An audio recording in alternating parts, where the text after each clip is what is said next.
Hello friends, எல்லோரும் எப்படி இருக்கீங்க? நல்லா இருக்கீங்களா? வெல்கம் டு மீனா பொண்ணு சமையல். இன்றைக்கி ரொம்ப சூப்பரான கமர்கட்டு 90's கிட்ஸோட ஃபேவரட் ஸ்கூல் ஸ்நாக்ஸ் செய்ய போகிறோம். ரொம்ப ஈஸி. நீங்கள் ஸ்டெப்ஸை மட்டும் ஸ்கிப் பண்ணாமல் பாருங்கள். இன்னும் சேனல் சப்ஸ்கிரைப்னா வீடியோ பார்த்துட்டு சப்ஸ்கிரைப் பண்ணுங்கள். நம்ம உருட்டின கமர்கட்டு எப்படி சத்தம் கேட்குது பாருங்கள். இந்த மாதிரி இருக்கணும்.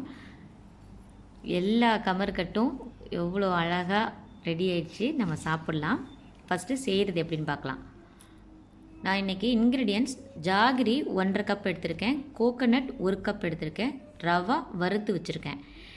இப்போ இந்த ஜாகிரியை நான் தண்ணியில் கொஞ்சம் நேரம் ஊற வச்சு அதுக்கப்புறம் அதை கரைச்சிட்டு நல்லா இந்த மாதிரி இந்த ஸ்டேஜுக்கு நல்லா கரைச்சி வச்சுக்கோங்க.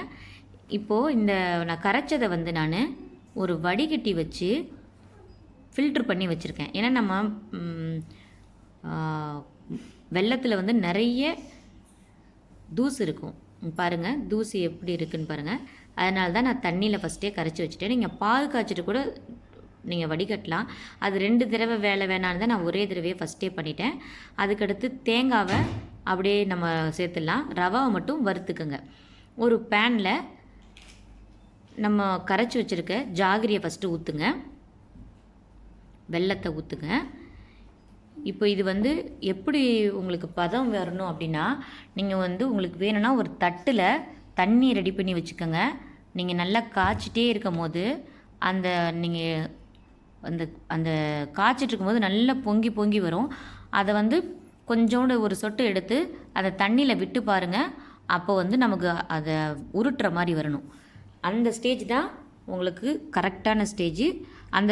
அந்த ஸ்டேஜில் நம்ம ரவாவும் இதையும் சேர்த்துடலாம், தேங்காவையும் சேர்த்துடலாம். இப்போ பாருங்கள், நல்லா இந்த பொங்கி வந்துகிட்டே இருக்குது பார்த்தீங்களா? இப்போ எனக்கு கொஞ்சம் லைட்டாக கட்டிப்பட ஆரம்பிச்சு, அந்த திக்னஸ் ஆகிடுச்சு. நான் செக் பண்ணிவிட்டேன். இப்போது நான் ரவாவை போட்டு கிண்டிகிட்ருக்கேன். நான் அந்த உருட்டி பார்த்ததை உங்களுக்கு காட்டணும்னு நினச்சேன். அந்த டைமில் நான் வீடியோவை மறந்துட்டேன். ஸோ இந்த மாதிரி ரவாவை போட்டு நல்லா கிண்டிகிட்டே இருங்க. ரொம்ப ஈஸியான ஸ்டெப்பு தான். அதுக்கடுத்து நம்ம எடுத்து வச்சுருக்க தேங்காவையும் போட்டு நல்லா கலந்து விடுங்க. எல்லா பாகுலையும் தேங்காய் படுற மாதிரி நல்லா கலந்து விடுங்க. ரொம்ப ஈஸியாக இருக்கும் வேலை. நல்லா இந்த மாதிரி கலந்து விட்டாச்சு. இப்போது ஒரு 1/2 ஸ்பூன் நெய்யை விட்டுக்கோங்க. நெய்யை ஏன் விடுறேன்னா, நம்ம உருட்டும் போது நமக்கு கையில் நல்லா தட்டுப்படணும். அதுக்காக தான் நான் நெய்யை நம்ம உருட்டும் போது கையில் வலுவலுன்னு இருந்ததுன்னா கரெக்டான ஷேப்பில் வரும். அதுக்காக தான் போட்டிருக்கேன். இன்னொன்று பளபளப்பாக இருக்கும் கொஞ்சம், அதுக்காக போட்டிருக்கேன். நல்லா இந்த மாதிரி கலந்து விட்டுட்டே இருங்க. அவ்வளோதான். இப்போ பாருங்கள், நமக்கு அப்படியே கொஞ்சம் இறுகிற மாதிரி வந்துச்சு ஸ்டேஜு. இந்த ஸ்டேஜில் நம்ம ஒரு பிளேட்டில் ட்ரான்ஸ்ஃபர் பண்ணி வச்சிடணும். பிளேட்டில் ட்ரான்ஸ்ஃபர் பண்ணிவிட்டு கொஞ்சம் நேரம் விடுங்க. கொஞ்சம் நேரம் ஆற விட்டுட்டு ஒரு ஸ்பூனு வச்சுக்கோங்க. இப்போ நான் ஊற்றி காட்டுறேன் பாருங்கள். இந்த மாதிரி ஸ்டேஜில் நம்ம ஊற்றிடுவோம். ஊற்றிட்டு ஒரு குவான்டிட்டியை மட்டும், நம்ம உருண்டை பிடிக்கிறதுக்கு தேவையான குவான்டிட்டியை மட்டும் தனியாக ஒதுக்கி வச்சுருங்க. ஏன்னா நம்ம வெல்லத்தில் காய்ச்சின பொருட்கள்லாம் சீக்கிரமாக இறுக ஆரம்பிச்சிடும். ஸோ நம்ம இந்த மாதிரி தனியாக பிரித்து வச்சுக்குவோம். இப்போது ஓரளவுக்கு சூடு, கை பொறுக்கிற அளவுக்கு சூடு இருக்குது. இது ஃபஸ்ட்டு கொஞ்சம் ஒரு சின்ன பால்ஸாக ஒரு ஷேப்பில் ரெடி பண்ணி வச்சுக்கோங்க.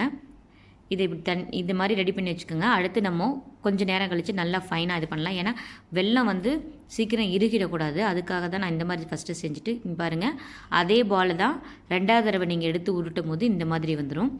அது மாதிரி எல்லா பால்ஸையும் ரெடி பண்ணி நான் வச்சுட்டேன். இப்போ நம்ம இதில் ஒரே ஒரு பால் எடுத்து அந்த ஃபஸ்ட்டு நான் காட்டினேன் பார்த்தீங்களா, அந்த மாதிரி செக் பண்ணி பார்க்கணும். அந்த சத்தம் கேட்கணும். அந்த மாதிரி இருந்தால் தான் கரெக்டான பதத்தில் நம்ம உருட்டியிருக்கோன்னு அர்த்தம். ரொம்ப ஈஸி. உங்கள் எல்லாருக்கும் பிடிக்கும்னு நினைக்கிறேன். எல்லோரும் என்னோடய சேனலுக்கு ஆதரவு கொடுத்துட்ருக்கீங்க. ரொம்ப நன்றி. நீங்கள் எப்போதும் எனக்கு ஆதரவு கொடுக்கணுன்னு உங்கள்கிட்டலாம் கேட்டுக்கிறேன். Please subscribe my channel and refer to your friends. Thank you.